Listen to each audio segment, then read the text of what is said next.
സ്വർഗീയ പിതാവേ, യോഹന്നാന്റെ ലേഖനം 5 അധ്യായം 1 യോഹന്നാൻ 5 അധ്യായം 16, 17, 18 വാക്യങ്ങളിൽ അവിടെ പറയുന്നത് ഇങ്ങനെയാണ്: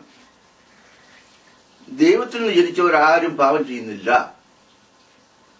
അവരെ ദൈവമക്കളെന്ന് വിളിക്കുന്നു.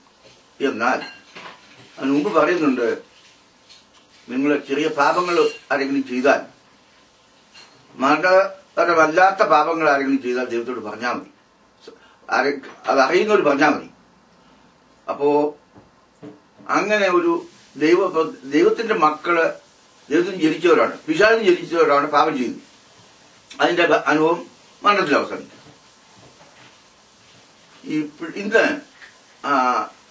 മാതാപിതാക്കന്മാരോട് പ്രത്യേകം പറയേണ്ട ഒരു സംഗതി, ഇന്ന് യങ് ജനറേഷൻ, ഒരു 15, 14 ഒക്കെ വയസ്സായ പിള്ളേരെ, പെൺപിള്ളേരെ, ആൺപിള്ളേരെ അടുത്ത് കൂടി പറയും, you pretty, I love you, ഇങ്ങനെയൊക്കെ പറഞ്ഞിട്ട് ശരീരത്തിന് തലോടും. അത് സ്വാഭാവികമാണ്, ഇവിടുത്തെ ഫ്രീയാ, കൺട്രിയല്ലേ. ഉടനെ അവൾക്കൊന്ന് രോമാഞ്ചം കണ്ടു, പിന്നെ അനുരാഗമായി, പിന്നെ പ്രേമരാഗമായി, പിന്നെ ഫോണിലായി. അതിൽ നിന്ന് മാറ്റാൻ സാധിക്കില്ല, ഉത്സവം സാധ്യമല്ല. കാരണം അവർ മാതാപിതാക്കന്മാരെ അവരെ ഉപേക്ഷിച്ചു കഴിയും, ചെറുക്കം പറയുന്നത് കേൾക്കുള്ളൂ, അങ്ങനെ ഒരു രംഗം. എന്നാൽ ഇതിനെതിരെ ഇതെല്ലാം ഈ അവരുടെ സ്വഭാവം അനുസരിച്ച് അവരെ പഠിപ്പിക്കാൻ മാതാപിതാക്കന്മാർ ചെയ്തേ മതിയാവും. 2, ഒരു പെണ്ണ് അയലോക്കത്തുള്ള ഒരു ചെറുക്കനുമായിട്ട് ചെറുപ്പം മുതലേ ഒന്നിച്ച് സ്കൂളിൽ പോയിക്കൊണ്ടിരുന്നു. കുറച്ച് അകലെയാണ്. അപ്പൊ ആങ്ങളെ പെങ്ങന്മാരെ പോലെ അവർ പോയിക്കൊണ്ടിരുന്നു. അങ്ങനെ പോയിക്കൊണ്ടിരുന്ന ഒരു സ്വഭാവത്തില് ഇവിടെ കുറച്ച് വളർന്നു. പുറത്ത് ഈ ഓരോട്ടുള്ള മറപ്പരയായിരുന്നു കുളിക്കാനായിട്ട്. ഇവൻ അല്പം നേരത്തെ വന്ന് ഇവിടെ കുളിച്ചോണ്ടിരുന്ന സമയത്ത് അവളെ കയറി പിടിച്ചു.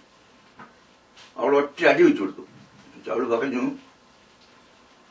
എന്റെ ഭർത്താവിന് കൊടുക്കാനുള്ള സ്ത്രീധനം നീ അല്പസമയത്തെ സുഖത്തിലൂടെ നശിപ്പിക്കുന്നു എന്ന് ചോദിച്ചോണ്ടാണ് അവൾ അടിച്ചത്. അങ്ങനെയുള്ള ധൈര്യം പെൺപിള്ളേർക്ക് കൊടുക്കേണ്ടിയിരിക്കുന്നു. കാരണം ഇതൊരു ആകാശശക്തിയാണ്, ഇരുമ്പും കാന്തം കൊണ്ട് അടിക്കുന്നവരെയാണ്.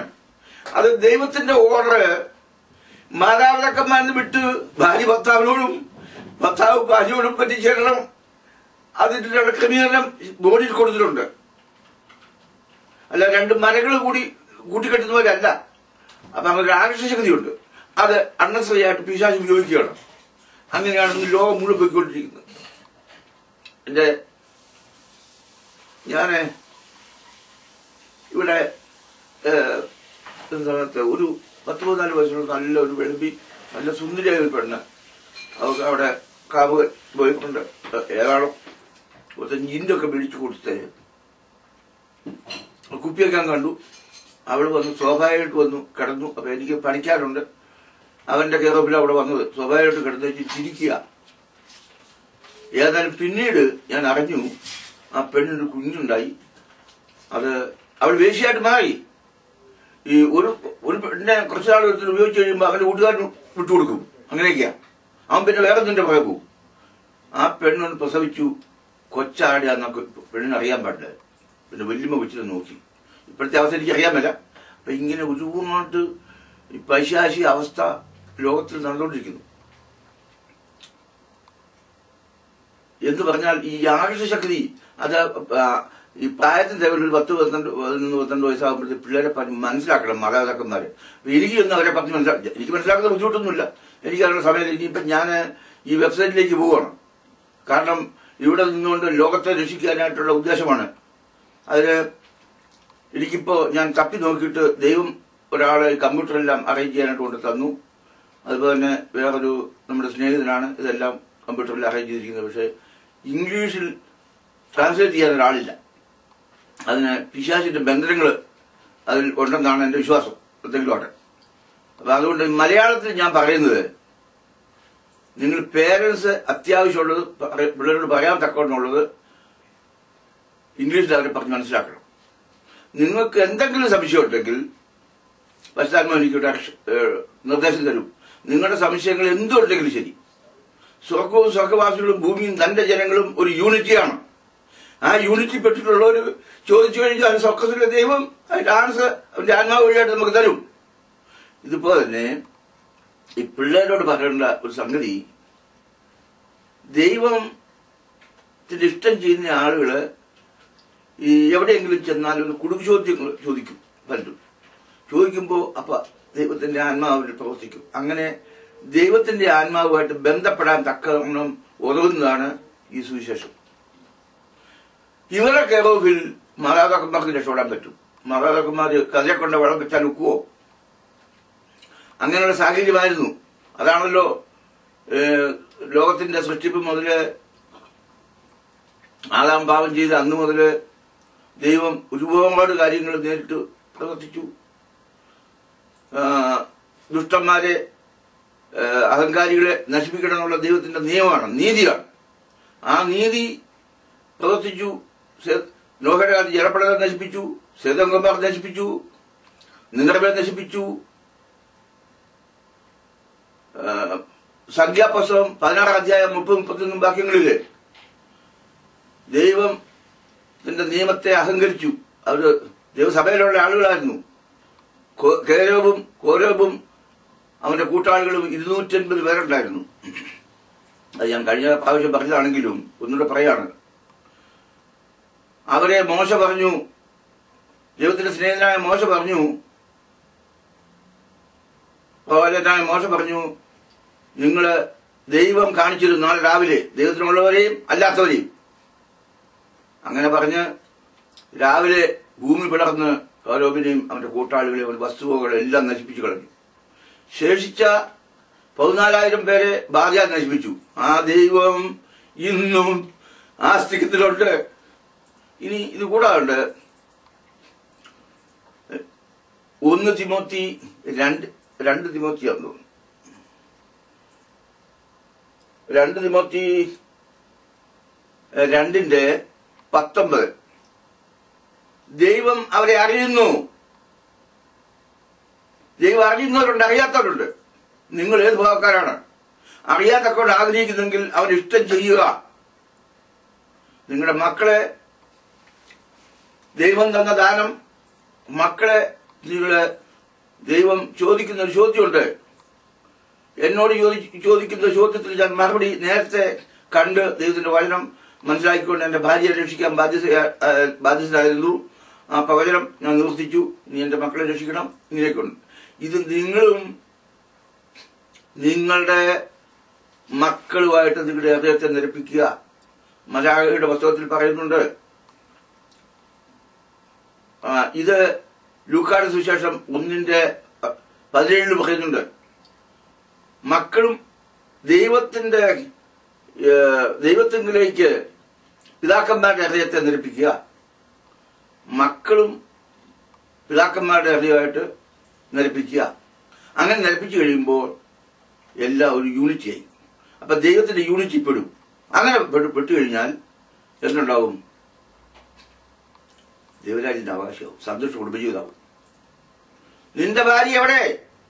ഞാൻ തന്ന മക്കളെവിടെ എന്ന് ചോദിച്ചാൽ പുരുഷന്മാരെ, ഭർത്താക്കന്മാരെ, നിങ്ങൾ ഉത്തരം പറഞ്ഞേ മതിയാവൂ.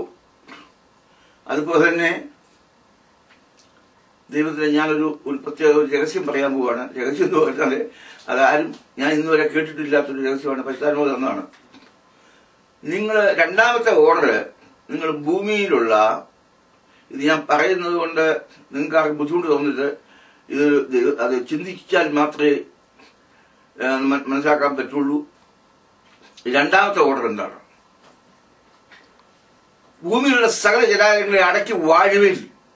ഈ വാഴുക എന്ന് പറഞ്ഞാല് നമുക്കൊന്നും ഒരുപാട് പറയാനുണ്ട്. നമുക്ക് അല്പം ഭക്ഷണം കഴിക്കണം, പിള്ളേരെ ഉൽപ്പാദിപ്പിക്കണം, അവരെ സന്തുഷ്ടരാക്കി വളർത്തണം, ഇങ്ങനെയൊക്കെ.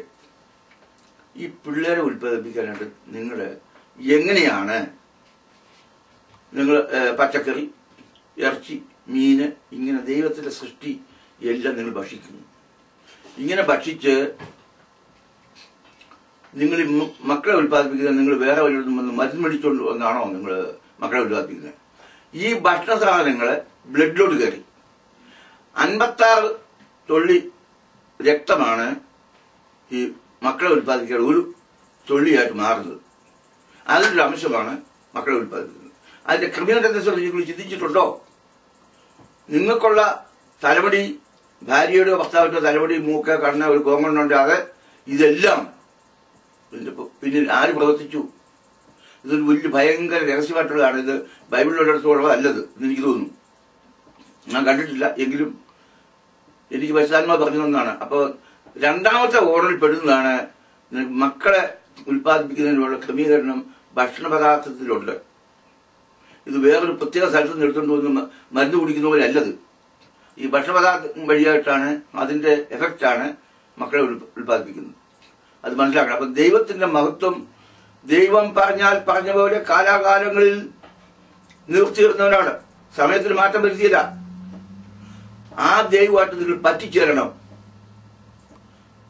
ആ പറ്റിച്ചേരുക, അതായത് യേശുക്രിസ്തുവായിട്ടും നിങ്ങൾ യോജിക്കണം. അതായത് മനുഷ്യവർഗം എന്നാ പറയുന്നത്. ഈ മനുഷ്യവർഗം യേശു വഴിയായിട്ട് വേണം ദൈവത്തിന്റെ അടുത്ത് ചെല്ലാൻ. ഞാൻ കഴിഞ്ഞ പ്രാവശ്യം പറഞ്ഞു, നമ്മൾ യഹോവയുടെ ആലയത്തിലേക്ക് ചെല്ലേണ്ടവരാണ്, കൂട്ടിക്കൊണ്ട് പോകണം. അവരെല്ലാം ദൈവത്തിന്റെ വചനങ്ങൾ പഠിപ്പിച്ച് വരുവിൻ എന്ന് പറഞ്ഞ് കൂട്ടിക്കൊണ്ട് പോകണം.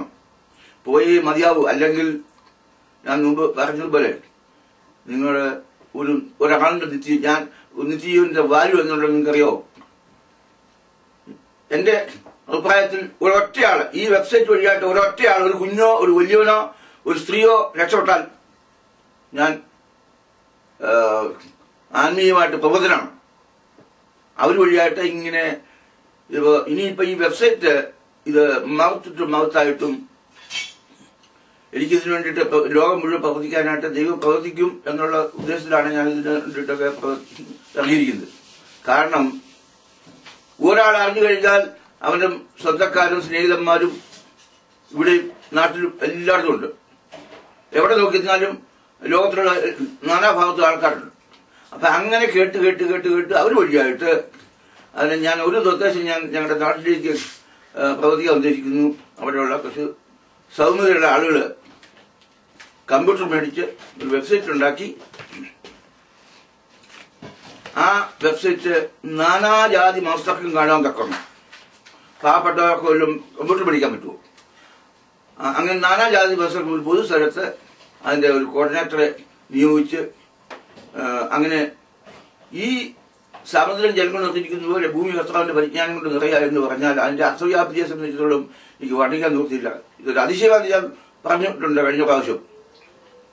ഈ പരിജ്ഞാനത്തിൽ കൂടെ അല്ലാതെ ഒരുത്തനും ദൈവരാജ്യത്തിൽ പ്രവേശിക്കുകയില്ല. ഈ അത് ആർക്കൊക്കെ? ദുഷ്ടന്മാർക്കും സ്വയനീതിക്കാർക്കും സംശയക്കാർക്കും. നീതിമാർക്ക് അതിന്റെ ആവശ്യമില്ല. അവർക്ക് ഓൾറെഡി നീതി വസിക്കുന്ന പുതിയ ആകാശവും പുതിയ ഭൂമിയും അവർക്ക് അവകാശമായിട്ടുള്ളതാണ്. ഇങ്ങനെ ഓരോ രാജ്യത്തും ഇത് നല്ലത് എന്ന് കണ്ടുകൊണ്ട് അതിന്റെ അഭിരുചി മനസ്സിലാക്കി കഴിയുമ്പോൾ നല്ലതെന്ന് പറഞ്ഞ് ലോകം മുഴുവനും ഈ പരിജ്ഞാനം കൊണ്ട് അറിയും. ഇതാണ് എനിക്ക് കിട്ടിയ നിർദ്ദേശം. അതിന് നിങ്ങളൊക്കെ ഇതിനകത്ത് പങ്കാളികളാകുക. നിങ്ങളുടെ സ്നേഹിതന്മാരെയും സ്വന്തക്കാരെയും സ്നേഹിതന്മാരെയും എല്ലാവരെയും വിളിച്ച് ഇങ്ങനെ വെബ്സൈറ്റ് ഉണ്ട്, അതിൽ നമുക്ക് പോകാം. നിങ്ങൾക്ക് ഇഷ്ടമല്ലെങ്കിൽ നിങ്ങൾ പാപത്തിൽ മുഴുകിയിരിക്കുന്നവരാണെങ്കിൽ നിങ്ങൾക്ക് ഇഷ്ടപ്പെടുകയില്ല. അല്ലാത്ത ആളുകൾക്ക് ദൈവത്തെ ഇഷ്ടം ചെയ്യുന്ന ആളുകളാണെങ്കിൽ ദൈവരാജ്യത്തിൽ കൂടെ നടക്കാം. ദൈവമായിട്ട് നിങ്ങൾക്ക് പരോക്ഷമായിട്ട് സംസാരിക്കാം. ലാസ്റ്റ് ദൈവത്തെ കാണാം. കാണുക എന്ന് പറയുമ്പോൾ യേശയ്യായുടെ സുവിശേഷം 2-ാം അധ്യായം 2-ാം വാക്യത്തിലും യേശയ്യായുടെ സുവിശേഷം 52-ാം അധ്യായം 12-ാം വാക്യത്തിൽ പറയുന്നതും നിങ്ങൾ ദൈവത്തെ കാണും. അങ്ങനെ പലയിടത്തും പറയുന്നുണ്ട്, നിങ്ങൾ ദൈവത്തെ കാണും. അപ്പൊ ദൈവത്തെ കണ്ട് നമ്മുടെ അപ്പച്ചനെ കണ്ട് അപ്പച്ചന്റെ മടിയിൽ ഇരുന്ന് അപ്പച്ചനും അതിന്റെ പിന്നിൽ രാജാവ് അല്ലെ നായകൻ എന്ന് പറഞ്ഞ യേശുക്രിസ്തു കൊണ്ട് നമ്മളെല്ലാം ചെമ്മരിയാട് തുല്യരാണ്. നമ്മുടെ കുഞ്ഞുങ്ങളും സന്തോഷമായിട്ട് ജീവിക്കാൻ തക്കവണ്ണം നിങ്ങൾ നിങ്ങളുടേതായ ഉത്തരവാദിത്തങ്ങൾ ചെയ്യുക. അതായത് എന്നെ സംബന്ധിച്ചോളം എനിക്ക് ഏതാണ്ട് 80 വയസ്സോടാവുന്നു. എന്നോട് ചോദിക്കും, അപ്പച്ചൻ ഇത്രയും എത്ര വയസ്സുണ്ട്? ഞാൻ പറഞ്ഞു ഇത്രയും വയസ്സുണ്ട്. അപ്പച്ചന് എത്രയും നല്ല ആരോഗ്യത്തിന്റെ രഹസ്യമല്ല. ഞാൻ ചിലരോടൊക്കെ പറയും ഞാൻ ആട്ടുംപാൽ കുടിക്കുന്നതാണെന്നൊക്കെ പറയും. പിന്നെ യഥാർത്ഥമെങ്കിൽ എനിക്കറിയാം, പറഞ്ഞാൽ അവർക്ക് മനസ്സിലാകില്ല. യഹോഭക്തന്മാർക്ക് വർദ്ധിച്ചെങ്കിൽ നല്ല ആരോഗ്യമുണ്ട്, നല്ല ബുദ്ധിയുണ്ട്. പലർക്കും ഓർമ്മക്കേടാ. പക്ഷെ ഞാൻ ഇതൊക്കെ ഇടയ്ക്ക് സംശയം വരുമ്പോൾ നോക്കുന്നു മാത്രമേ ഉള്ളൂ. ഇതെല്ലാം ഈയിടെ എനിക്ക് കിട്ടിയ ാണ്. ഞാനിപ്പം അത് ഞാൻ ശരിയായിട്ട് നോക്കുന്നില്ല. ഈയിടെ 2 പേരിൽ നിന്നാണ് എനിക്ക് മനസ്സിലായത്. ഒന്ന് ഡയാനയിൽ നിന്ന് വന്ന ഒരു ജേക്കബ് എന്ന് പറയുന്ന ഒരാളും, ഡാളസിൽ നിന്ന് വന്ന ഒരു വത്സൻ സാമൂൽ എന്ന് പറയുന്ന ആളും നിന്നാണ് എനിക്ക് ഈ പിള്ളേരുടെ കാര്യത്തെ സംബന്ധിച്ച് എനിക്ക് ഇത്രയും കിട്ടുക. അതിനുശേഷം ഞാൻ അതിനെക്കുറിച്ച് ചിന്തിച്ചു, പരിശുദ്ധാത്മാവിന്റെ ശ്രദ്ധ ചിന്തിച്ച് എല്ലാം എഴുതി വെച്ചു. അപ്പൊ അങ്ങനെ എഴുതിയിട്ട് കൊണ്ട് പിന്നെ സംശയമായിട്ട് നോക്കിയാൽ മതി.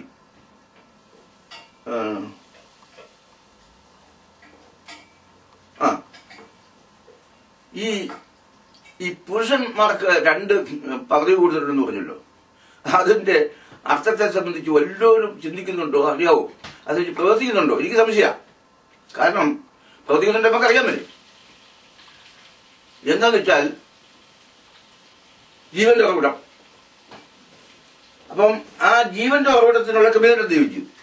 2 സകല അടക്കി ഭരിക്കുക. അപ്പൊ അടക്കി ഭരിക്കാൻ തക്കൊണ്ടുള്ള പവർ കൊടുത്തിട്ടുണ്ട്. പക്ഷെ നമ്മൾ ആ പവർ ഉപയോഗിക്കുന്നില്ല. നമുക്ക് അറിയാൻ മേല. നമുക്ക് ആ തന്ന ഈ അറിയാൻ മേല എന്ന് പറഞ്ഞതിന്റെ ഉദ്ദേശം യേശാവും യാക്കോവും ജ്യേഷ്ഠാവകാശം എന്ന് പറഞ്ഞൊരു സ്ഥാനമുണ്ട്. അപ്പന്മാരുടെ അതേ സ്ഥാനമുണ്ട് ജ്യേഷ്ഠന്മാർക്ക്. അപ്പൊ അമ്മമാരുടെ സ്ഥാനമുണ്ട് മൂത്ത ചേച്ചിമാർക്ക്. യേശാവ് എന്ത് ചെയ്തു? അവന്റെ ജ്യേഷ്ഠാവകാശം വിറ്റുകളഞ്ഞു. ഒരു പാത്രം പയറ്റും പായസത്തിലോട്ട് അവനതിന് വിലമതിച്ചില്ല. എന്നാൽ നമുക്ക് തന്നിട്ടുള്ള ദൈവം തന്നിട്ടുള്ള പവറ് നമ്മൾ വിലമതിക്കണം. അല്ലാത്തവൻ ഈ മരണം വരെയുള്ള ജീവിതത്തെ മാത്രമേ അവന് പ്രത്യാശയുള്ളൂ. ആ ബാക്കിയുള്ള ആർക്കറിയാം. എന്താ ഇന്നിപ്പോ ഞാൻ പല പ്രാവശ്യം പറഞ്ഞിട്ടുണ്ട്. എനിക്ക് വളരെയധികം സങ്കടമുള്ളത് ഇവിടെ ഈ യേശുക്രിസ്തു പറഞ്ഞു, ശിശുക്കളിൽ നിന്നും ജ്ഞാനികളിൽ നിന്നും ഇവകളിൽ നിന്നും മറിച്ച് ശിശുക്കൾക്ക് വെളിപ്പെടുത്തി. അപ്പൊ ജ്ഞാനികളിൽ നിന്ന് അവകാശപ്പെടുന്ന ഈ ലോകത്തിന്റെ വിദ്യാഭ്യാസം ഉള്ളവനൊക്കെ സംശയങ്ങളാണ്. അവന് സംശയമല്ല, സ്വയം നീതിയാ. അവൻ വളച്ചൊടിക്കുക ദൈവത്തിന്റെ നിയമങ്ങള്. അങ്ങനെ വളച്ചൊടിച്ചിട്ടുള്ള 2 കുടുംബക്കാരെ എനിക്കറിയാം. നശിച്ചുപോയി, ആധ്യാത്മികമായിട്ട് നശിച്ചുപോയി. അവർ ദുഷ്ടന്റെ മേലും നീതിവാന്റെ മേലും മഴ പെയ്യുക, സൂര്യനെ പ്രകാശിപ്പിക്കുകയും ചെയ്യുക. അതിന്റെ കേരള തിന്നുന്നുണ്ട്. അവർക്ക് അതുകൊണ്ട് തിരി കുഴപ്പമൊന്നുമില്ല. അങ്ങനെ തിന്നുന്നുണ്ട്, ദൂരത്തുണ്ട്. പക്ഷെ ആദ്യം അതിന്റെ ദൈവം കൊടുത്ത ശിക്ഷ സംബന്ധിച്ച് ഞാൻ ഇപ്പം വിവരിക്കുന്നില്ല. ഈ 2 പേർക്കും വളരെയധികം ശിക്ഷ കൊടുത്തിരിക്കുക. അതുകൊണ്ട് ഇനി അടുത്തതില് കുറെ കൂടെ കാര്യങ്ങൾ വിശദീകരിക്കാം. ഇനിയിപ്പോ എനിക്ക് ഇംഗ്ലീഷിൽ ട്രാൻസ്ലേറ്റ് ചെയ്യാനായിട്ട് ഒരാളെ വേണം. ഞാൻ ദൈവത്തോട് പ്രാർത്ഥിക്കുകയാണ്. അപ്പൊ പിള്ളേർക്കൊക്കെ ശരിയായ വിധത്തിൽ അറിയാത്തക്കണം. അത് നിങ്ങൾ മാതാപിതാക്കന്മാർ വേണം പിള്ളേർക്ക് ഈ മലയാളത്തിൽ പറയുന്നത് പറഞ്ഞു കൊടുക്കാൻ. ഓക്കെ.